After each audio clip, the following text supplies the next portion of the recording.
Hi guys, so I'm about to go in to Rayleigh's grocery store and I'm gonna do like a little video of like all like the prices on junk food versus healthy food. Cause well, I mean like I wanted to point out like how corrupt the FDA is. Like the FDA, they stand for food and drug safety. Like that's their sole purpose, you know? Like they are supposed to watch out, sorry. They're supposed to watch out for our well-being. And they're not. Like if they truly were interested in our welfare, and our children's welfare, like they wouldn't they wouldn't price health food at such a high price. Like they wouldn't make it hard for, like, you know, believe it or not, there's like a lot of poverty in the United States of America. Like it's astounding. Like people are starving in America.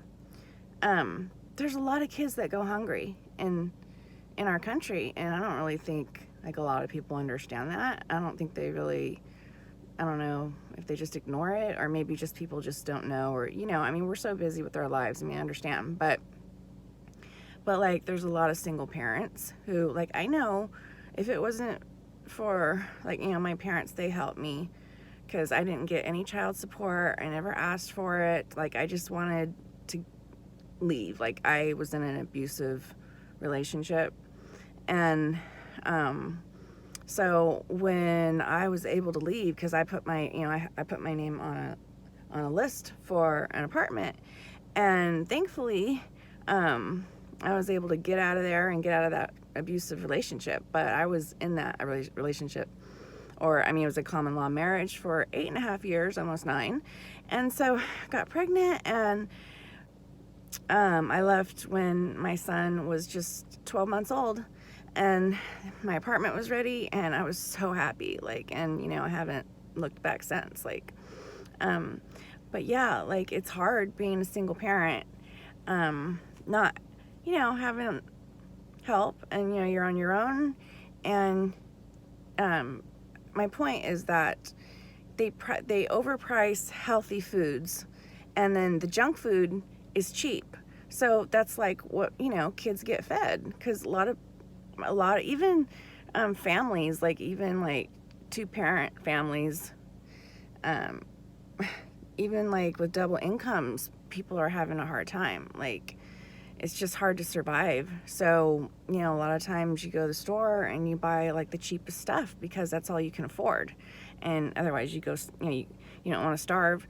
So box of macaroni and cheese is a lot cheaper than buying like healthy foods, and that's just the truth. There are some ways to, like, maybe make things, cook, but that's not always realistic. So it's just the junk food is the cheap stuff, and it shouldn't be like that. It should be the other way around, really. Like Hostess cupcakes. Don't get me wrong. I love junk food. Like, who doesn't? But that's an addiction too.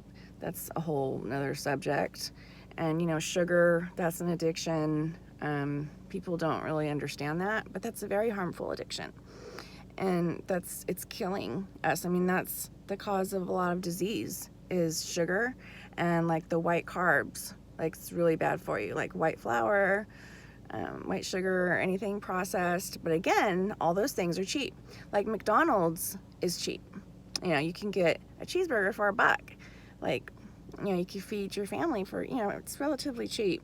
So anyways, just want to talk a little bit about that. But the FDA, like, if you believe that the FDA is looking out for your best interest, no offense, but you're a fool. Like, you gotta wake up.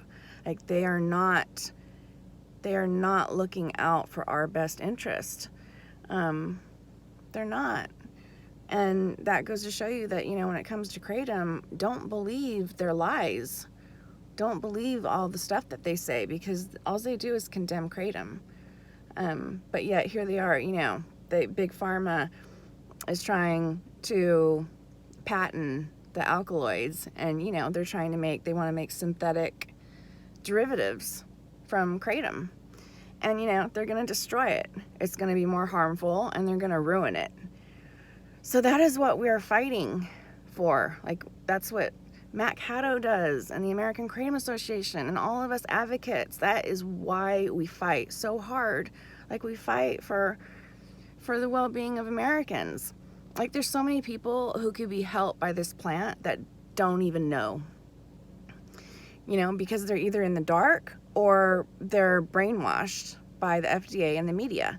Like, for example, like that article that I talked about in the blog earlier today, and I posted a video, or I'm about to. For some reason, I can't get it to load.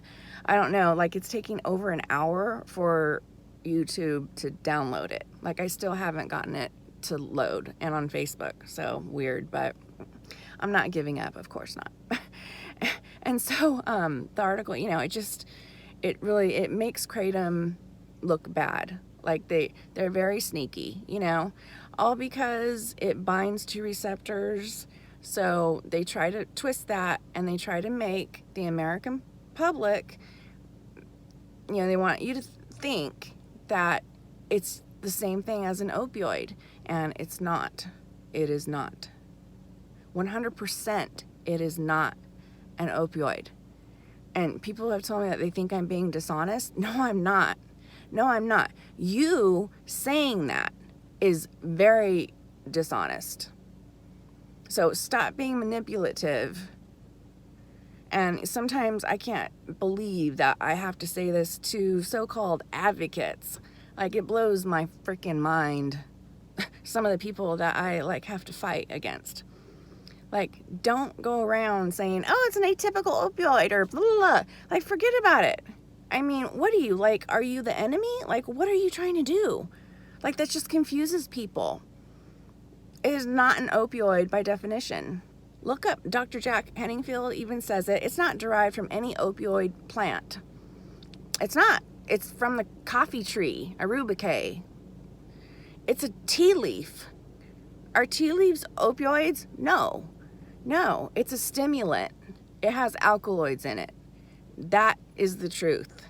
It has alkaloids that bind to mu receptors, and they only bind partially. They only bind partially. So no, opioids don't bind partially.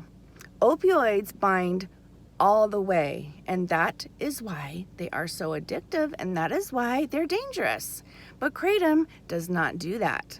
So don't be manipulative, and don't twist that into something that it isn't, because that is the truth. That is the honest truth. Okay, love ya. Bye.